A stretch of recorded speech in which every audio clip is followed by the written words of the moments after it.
الشيطان الرجيم بسم الله الرحمن الرحيم فإما يأتينكم مني هدى فمن اتبع هداي فلا يضل ولا يشقى ومن أعرض عن ذكري فإن له معيشة ضنكا ونحشره يوم القيامة أعمى قال رب لم حشرتني أعمى وقد كنت بصيرا قال كذلك أتتك آياتنا فنسيتها وكذلك اليوم تنسى وكذلك نجزي من أسرف ولم يؤمن بآيات ربه ولعذاب الآخرة أشد وأبقى أفلم يهد لهم كم أهلكنا قبلهم من القرون يمشون في مساكنهم إن في ذلك لآيات لأولي النهى. کل گزشتہ یہ بات آئی تھی کہ اللہ تبارک و تعالیٰ نے حضرت آدم علیہ السلام کو یہ حکم دیا تھا کہ شیطان کی بات نہیں ماننا ہے ورنہ تو وہ تمہارا دشمن ہے اور اگر وہ جنت سے تمہارے نکالے جانے کا سبب بنا تو تمہیں مشقت اٹھانی پڑے گی. آگے اس کے بعد کی کچھ آیتوں میں یہی مضمون اللہ تبارک و تعالیٰ نے بیان کیا. حضرت آدم علیہ السلام اتار دیے گئے, روئے زمین پر آ گئے, لیکن اللہ نے آدم علیہ السلام کو اتارنے کے ساتھ ساتھ کچھ احکام بھی دیے. یوں فرمایا کہ دیکھو جب تم دنیا میں جاؤ گے تو تمہارے پاس میری طرف سے اچھی باتیں آئیں گی. آدم علیہ السلام چونکہ نبی ہیں اور انبیاء علیہ السلام نبوت سے پہلے بھی اور نبوت کے بعد بھی گناہوں سے پاک ہوتے ہیں, معصوم ہوتے ہیں. اللہ تبارک و تعالی ان کی حفاظت فرماتا ہے. اب آدم علیہ السلام کو یہ کہا جا رہا ہے فَإِمَّا يَأْتِيَنَّكُم مِّنِّي هُدًى, تم جتنے بھی دنیا میں جا رہے ہو تم سب کے پاس میری جانب سے ہدایت کا راستہ اور ہدایت کا پیغام آئے گا. یعنی جو بھی تمہیں زندگی گزارنا ہے اس کی گائیڈ لائن ہم دیں گے کیسے گزارنا ہے. ہاں, اور جو لوگ فَمَنِ اتَّبَعَ هُدَايَ, جو ہمارے راستے کی اتباع کرے گا, ہماری بتائی ہوئی رہنمائی پر چلے گا, فَلَا يَضِلُّ وَلَا يَشْقَى, نہ تو وہ گمراہ ہو سکتا ہے اور نہ ہی اس کو دنیا میں مشقت آ سکتی ہے. ہدایت پر چلنے والا گمراہ نہیں ہے آخرت کے اعتبار سے اور مشقت میں نہیں ہے دنیا کے اعتبار سے. اب ہم تو دنیا میں دیکھتے ہیں بہت سارے لوگ نمازی ہیں, روزے بھی رکھتے ہیں, زکوٰۃ بھی دیتے ہیں, حج بھی کر کے آ رہے, کاروبار بھی اچھے ہیں, لیکن پریشانیاں پیچھے نہیں چھوڑ رہی ہے.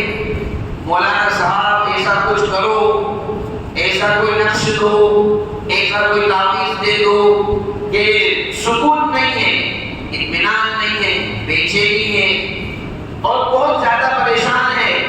صدقے پہ ہم صدقے نکالے جا رہے ہیں. جس مولوی صاحب نے جو مشورہ دیا ویسا کیا. کسی نے کہا پکڑا صدقہ کرو, پکڑا کر دیا. کسی نے قرآن بتایا, قرآن کر دیا. کسی نے کہا بڑی رسید کٹا دو, بڑی رسید بھی کٹا دی. سب کچھ تو کر لیا, لیکن یہ پریشانیاں پیچھے کیوں نہیں چھوڑ رہی ہیں. اور اللہ نے تو فرمایا کہ جو شخص میری بتائی ہوئی ہدایت پر عمل کرے گا وہ گمراہ بھی نہیں ہو سکتا اور مشقت میں بھی نہیں پڑ سکتا، تو پھر اس مشقت کا کیا مطلب؟ اس کا جواب یہ ہے کہ گمراہ نہیں ہوگا، آخرت میں اللہ تبارک و تعالیٰ اس کا صحیح انجام اور صحیح نتیجہ اس کو عطا فرمائیں گے، اور مشقت میں نہیں پڑے گا۔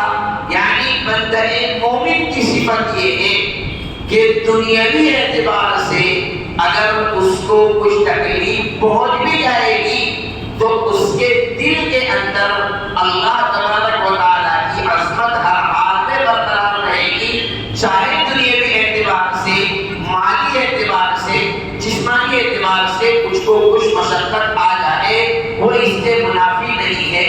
یعنی اللہ اس کو اپنی ذات پر اعتماد عطا فرمائے گا، توکل عطا فرمائے گا، قناعت عطا فرمائے گا، اللہ کے فیصلے پر راضی رہنے کی توفیق عطا فرمائے گا۔ اسی لیے دیکھو جب آدمی پریشان بھی ہوتا ہے تو پریشانی کے باوجود بھی کیا کہتا ہے؟ اب کیا کریں صاحب، اللہ کی مرضی ہے، بولتا ہے کہ بولتا ہے۔ دیکھو یہ جملے کوئی چھوٹے جملے نہیں ہیں کہ اللہ کی مرضی ہے، یہ بھی ہمارے مومن ہونے پر اشارہ کرتے ہیں نا، ہمارے مومن ہونے کی طرف پر دلالت کرتے ہیں۔ چنانچہ ہاں آگے فرمایا وَمَنْ أَعْرَضَ عَنْ ذِكْرِي فَإِنَّ لَهُ مَعِيشَةً ضَنْكًا، اور جو لوگ ہماری ہدایت سے، ہمارے ذکر سے اعراض کریں گے، یعنی ایمان نہیں لائیں گے، اور اگر ایمان لے آئے، زبان سے کلمہ کے ایمان کہہ رہے ہیں لیکن عمل ایمان کے اعتبار سے نہیں ہے، فرمایا فَإِنَّ لَهُ مَعِيشَةً ضَنْكًا، اللہ تبارک و تعالیٰ ان کو ایک تنگ زندگی عطا فرمائے گا، بے چینی والی زندگی عطا فرمائے گا، بے اطمینانی والی زندگی عطا فرمائے گا۔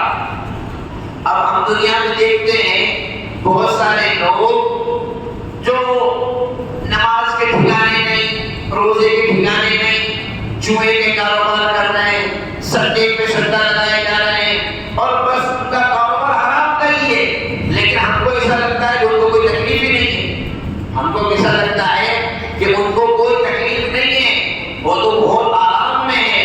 نہیں نہیں، ایسی بات نہیں ہے۔ مجھے بتائیے ان سے مسجد میں آنے کی توفیق کا کھینچ دیا جانا یہ چھوٹی تکلیف ہے؟ اللہ تبارک و تعالیٰ کا نام ان کی زبان پر نہیں آنا یہ کوئی کم تکلیف ہے؟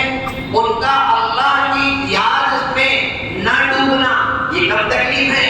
ان کا اللہ تبارک و تعالیٰ سے رشتہ اور کمزور پڑ جانا یہ کم تکلیف ہے؟ اور اسی طریقے سے جو لوگ، بہت سارے لوگ ہیں کافر ہیں، اللہ کو نہیں مانتے ہیں، لیکن بڑا عیش، بڑی آرام والی زندگی گزارتے ہیں، تو یاد رکھیں یہ ظاہر عیش اور ظاہری دنیا اور ظاہر میں اسباب راحت و سامان کا مل جانا یہ تکلیف نہیں ہے، یہ آرام کی چیز نہیں ہے، بلکہ اصل قلب اور دل جو اللہ کی طرف متوجہ ہونا چاہیے، خالق و مالک کی پہچان جو ہونا چاہیے کہ میں دنیا میں آیا ہوں، مجھے کس نے پیدا کیا، میں کیوں پیدا کیا گیا ہوں، یہ توفیق کا سلب ہو جانا یہ بھی تنگ زندگی کی علامت ہے۔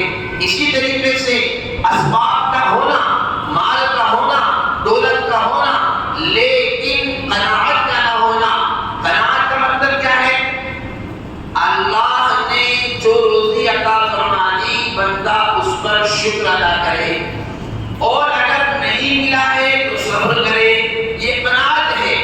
جو دنیا دار لوگ ہوتے ہیں عام طور پر سارے غیر ایمان والے، سارے کافر، اور جو لوگ اہل ایمان کہلاتے ہیں ان میں جن کی رغبت دنیا کی طرف اتنی زیادہ ہو جاتی ہے کہ وہ فرائض کا بھی اہتمام نہیں کرتے۔ عام طور پر وہی لوگ دنیا ہونے کے باوجود بھی پریشان پھرتے ہیں۔ اب آپ کو دکھ رہے ہیں، ہمیں نظر آ رہے ہیں کہ وہ کار میں گھوم رہے ہیں، ہمیں نظر آ رہے ہیں کہ وہ بڑے بنگلے میں رہ رہے ہیں، لیکن ان سے پوچھو انہیں رات میں سونے کی گولیاں کیوں لینا پڑتی؟ اس لیے کہ کروڑ روپے کا لون لے کر جو بنگلہ بنوایا ہے، اب قسطیں ادا کرنے کے لیے پیسے نہیں ہیں، لون لے کر کے خوب لمبا چوڑا سود لے کر کے، خوب لمبا چوڑا بیاج لے کر کے، اور لمبا چوڑا بنگلہ بنوا کر کے بنوا دیا اور اس پر لکھوا دیا ھذا من فضل ربی، یہ میرے رب کا فضل ہے۔ تو کیا بیاج کا اٹھانا اللہ کا فضل ہے؟ سود پر اپنے مکانات کو، بڑے بڑے بلڈنگ کو بنانا یہ اللہ کا فضل ہے؟ کہاں سے سکون آئے گا بھائی؟ کہاں سے اطمینان آئے گا؟ پھر تاریخ پہ تاریخ، ہر آنے والی ایک تاریخ کو قسط ادا کرنے کا ٹینشن، پھر نیند کی گولیاں کھانا ہی پڑے گی، اور نیند کی گولیاں کھا کر بھی نیند نہیں آتی ہے۔ جب بے چینی اور بے اطمینانی بڑھتی ہے تو پھر نیند کی گولیاں بھی کچھ نہیں کر پاتی۔ اس لیے کہ ایسے لوگوں سے بھی ملاقاتیں ہوئی جو کہتے ہیں کہ مولوی صاحب تین گولیاں کھاتا ہوں پھر بھی نیند نہیں آتی۔ اس لیے کہ جو قلبی سکون اللہ کے ذکر میں ملے گا، اللہ کی یاد میں ملے گا، اللہ کی اطاعت میں ملے گا، وہ میرے بھائیوں حرام کاروبار کے ذریعے کبھی نہیں مل سکتا، حرام طریقے پر چیزوں کو اکٹھا کر کے کبھی نہیں مل سکتا۔ اس لیے فرمایا فَإِنَّ لَهُ مَعِيشَةً ضَنْكَ۔ بعض مفسرین نے فرمایا کہ یہاں پر تنگی والی زندگی سے مراد عذاب قبر ہے، کہ دنیا میں کیسا ہی آرام مل جائے، لیکن آخرت میں جب آئے گا، جب اس پر برزخ کے احوال شروع ہوں گے، جب اس کی موت جاری ہوگی، برزخ کے احوال جب شروع ہوں گے، چاہے لوگ جلا دیں، جو چاہے کر لیں، چاہے لوگ دفنائیں، جلائیں، رات کو اڑا دیں، اللہ تبارک و تعالیٰ دوبارہ لانے پر قادر ہے۔ دوبارہ اس کو ایک حدیث یاد آ گئی، بخاری شریف کی روایت ہے، حضرت جناب رسول اللہ صلی اللہ علیہ وسلم نے ارشاد فرمایا، تم میں سے پہلے ایک شخص گزرا ہے، یعنی پہلی امتوں میں، اس نے نصیحت کی، بہت گنہگار آدمی تھا، اس نے نصیحت کی، اپنے گھر والوں کو وصیت کی، میں مر جاؤں تو مجھے دفنانا نہیں بلکہ مجھے جلا دینا۔ یہ بخاری شریف کی روایت ہے، مجھے جلا دینا، اور جلانے کے بعد میری راکھ کو آدھی ہوا میں پھینک دینا اور آدھی سمندر میں ڈال دینا۔ لوگوں نے اسے کیا، ارے تھا مومن، وہ اللہ پر ایمان رکھتا تھا لیکن گنہگار تھا۔ رسول اللہ صلی اللہ علیہ وسلم فرماتے ہیں اس کی وصیت کے مطابق اس کے گھر والوں نے ایسا ہی کیا۔ چنانچہ جب ایسا ہو گیا، اللہ تبارک و تعالیٰ نے پانی کو حکم دیا، لاؤ سارے ذرات نکالو، کیونکہ سارا نظام تو اللہ کے قبضے قدرت میں ہے، سارا نظام اللہ کے قبضے قدرت میں کیسا ہے معلوم؟ اس کو اگر سمجھنا ہو، دیکھو کہیں پر بھی اگر کوئی چیز ہو جائے، مان لو اگر کوئی آدمی بے قصور ہمارا جیل میں چلا گیا، بے قصور ہے، سب جانتے ہیں، نیچے سے لے کر اوپر تک سب لوگ جانتے ہیں بے قصور ہے، لیکن ہم کیا کہتے ہیں؟ ارے وہ نہیں آئے گا، کیوں؟ یہ سارا سسٹم تو ان کے ہاتھ میں ہے، بولتے کہ نہیں بولتے؟ وہ جو چاہے کر سکتے ہیں۔ تو یہ ایک مثال ہے، اللہ تبارک و تعالیٰ نعوذ باللہ ثم نعوذ باللہ اپنے بندوں پر ظلم نہیں کرتا ہے۔ اگر ظلم کی بات کر رہے ہیں، اللہ تبارک و تعالیٰ اگر انصاف کرنے پر آ جائے تب بھی لوگوں کو بچنا مشکل ہے، اگر انصاف پر آ جائے تب بھی بچنا مشکل ہے۔ بچنے کی سبیل تو صرف رحمت ہے، صرف فضل ہے، بس بچنے کا جو کام ہے وہ تو اس کے فضل و کرم پر ہی ہو سکتا ہے۔ اگر وہ عدل انصاف کے چلو ٹھیک ہے، جتنے اچھے عمل کیے اتنے کا بدلہ دے دیتے ہیں، اور جتنی برائیاں کی ہیں ان کی سزا دے دیتے ہیں، تب کیا آپ کے پھنسے گا؟ بچنا ہی بچنا ہے، کوئی تو وجہ ہوگی۔ جناب رسول اللہ صلی اللہ علیہ وسلم نے ارشاد فرمایا کہ جس شخص کو حساب کے لیے کھڑا کر دیا گیا، بس سمجھ جاؤ کہ وہ بندہ ہلاک ہو گیا، یعنی اب اس کو پھنسے گا ہی، کیونکہ اس کے بعد اگر اللہ نے ایک سوال بھی کر دیا، جو ایک گناہ بھی اگر بندے نے کیا ہے اور اس کی سزا بھی اگر اللہ دینا چاہے، بتائیے تو برداشت کر سکتا ہے؟ کبھی بھی نہیں کر سکتا۔ بہرحال تو اللہ تبارک و تعالیٰ نے حکم دیا، پانی کو حکم دیا اس کی راہ، اور ادھر ہوا کو حکم دیا، واپس اس کو اکٹھا کر لیا گیا اور اس سے پوچھا گیا تو نے ایسا کیوں کیا؟ اچھا اس میں نصیحت بھی ہے، اس میں اللہ کی رحمت کی طرف بھی اشارہ ہے۔ چنانچہ چونکہ ایمان کہیں نہ کہیں تو جاگتا ہے نا، ارے چاہے کمزور ہو لیکن جاگتا تو ہے۔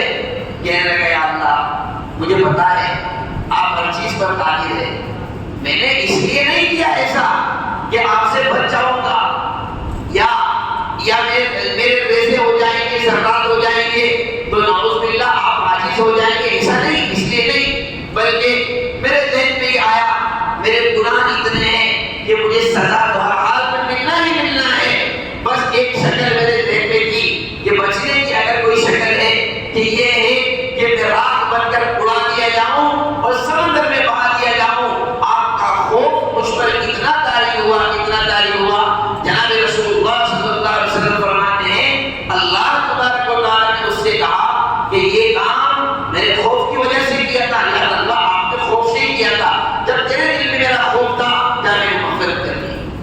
اللہ نے اس کو معاف کر دیا، اللہ نے اس کو معاف کر دیا، کیونکہ وہ جانتا تھا کہ میں اللہ کو عاجز نہیں کر سکتا ہوں، وہ جانتا ہے کہ میرا اللہ اس سے عاجز اور بے بس نہیں ہے، لیکن ایک شکل اس کے ذہن میں آئی بھاگنے کی، تو یہ شکل اس نے اختیار کی۔ تو اللہ تو ہر چیز پر قادر ہے۔ قرآن کریم میں تو اللہ نے یہاں تک فرمایا بلا قادرین علی ان نسوی بنانا، ہم اس بات پر بھی قادر ہیں کہ لوگوں کے یہ جو کوروے ہیں، یہ جو فنگر پرنٹ ہیں انسانوں کے، وہ بھی ہم واپس لوٹائیں گے، اور جیسا ہے بالکل ایسا کہ ایسا ہی ہم واپس لوٹائیں گے، چھوٹی چھوٹی چیز بھی لوٹانے پر قادر ہے۔ بہرحال تو بات یہ چل رہی تھی کہ اللہ نے فرمایا جو شخص اعرض عن ذکری، میرے ذکر سے اعراض کرے گا اس کی زندگی تنگ کر دی جائے گی۔ اس میں ایک قول مفسرین کا یہ ہے کہ اس سے عالم برزخ مراد ہے، جس کی ابتدا موت کے بعد سے ہوتی ہے۔ اب وہ آدمی قبر میں لٹایا جائے یا پھر آگ میں جلا دیا جائے، دونوں پر عالم برزخ اللہ تبارک و تعالیٰ تعریف فرماتے ہیں۔ اور فرمایا وَنَحْشُرُهُ يَوْمَ الْقِيَامَةِ أَعْمَىٰ، قیامت کے دن ایسے لوگوں کو ہم اندھا بنا کر کے اٹھائیں گے۔ قال رب لم حشرتنی اعمیٰ، وہ کہے گا اے میرے رب مجھے آپ اندھا بنا کر کیوں اٹھا رہے ہیں؟ وقد كنت بصیرا، دنیا میں تو میری آنکھیں تھیں، میں دیکھتا تھا۔ قال كذلك أتتك آياتنا فنسيتها وكذلك اليوم تنسى، تیرے پاس ہماری آیتیں، ہمارے احکام، ہماری کتاب، ہمارے پیغمبر کے ماننے والے، ہمارے پیغمبر کی دعوت کو چلانے والے سارے لوگ اس میں آ گئے، اور قیامت تک کے آنے والے جتنے لوگ بھی دین کا جس شعبے سے بھی کام کر رہے ہو وہ سب اس کے اندر آ گئے کہ تیرے پاس ہماری نشانیاں آئی تھی، ہمارے احکام آئے تھے، لیکن تو نے ان سب کو بھلا دیا تھا۔ یعنی تو نے یاد تھے، لیکن تو نے جان بوجھ کر ان کو پینڈنگ کر دیا تھا۔ کیا کر دیا تھا؟ پینڈنگ میں رکھ دیا تھا۔ وَكَذَلِكَ الْيَوْمَ تُنسَىٰ، آج تجھے بھی پینڈنگ میں پٹک دیا گیا ہے۔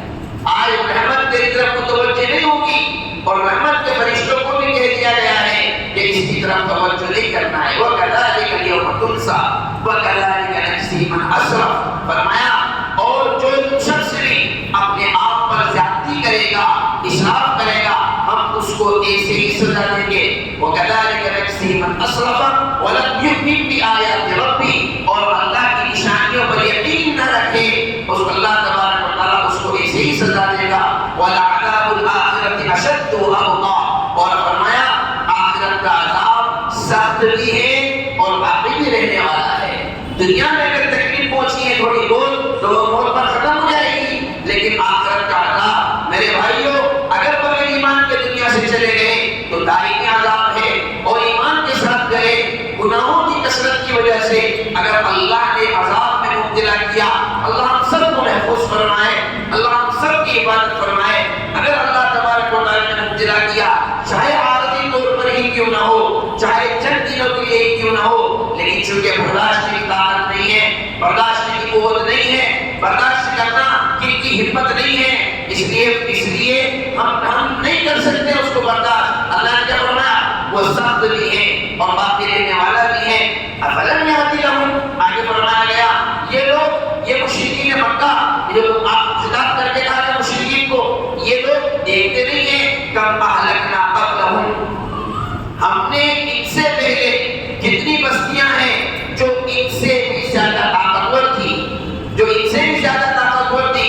جب یہ شام جاتے ہیں مکہ سے، جب یہ یمن جاتے ہیں مکہ سے، ملک شام جاتے ہیں، تو وہاں قوم عاد، قوم سمود اور ان کی بستیاں، اجڑی ہوئی بستیاں، گرے ہوئے مکانات اور کھنڈرات کو دیکھ کر یہ عبرت حاصل نہیں کرتے۔ فرمایا ان فی ذلک لآیات لأولی النہی، اگر تمہارے اندر ذرا سی بھی عقل ہے تو عقل مند لوگوں کے لیے اللہ نے اس میں نشانیاں رکھی ہے، عقل مند لوگوں کے لیے اللہ نے عبرت رکھی ہے۔ معلوم یہ ہوا کہ اللہ کی نظر میں عقل مند وہ انسان کہلاتا ہے جو اللہ کی قدرت کاملہ سے، اس کی حکمت بالغہ سے، اس کے احکام شرعیہ سے، اس کے بنائے ہوئے، اس کے بیان کیے ہوئے واقعات سے، اس کے بیان کیے ہوئے مشرکین کے انجام کار سے نصیحت حاصل کرے، عبرت حاصل کرے، اور وہ کام کرے جو انہوں نے نہیں کیے، اور وہ نہ کرے جو کام انہوں نے کیے۔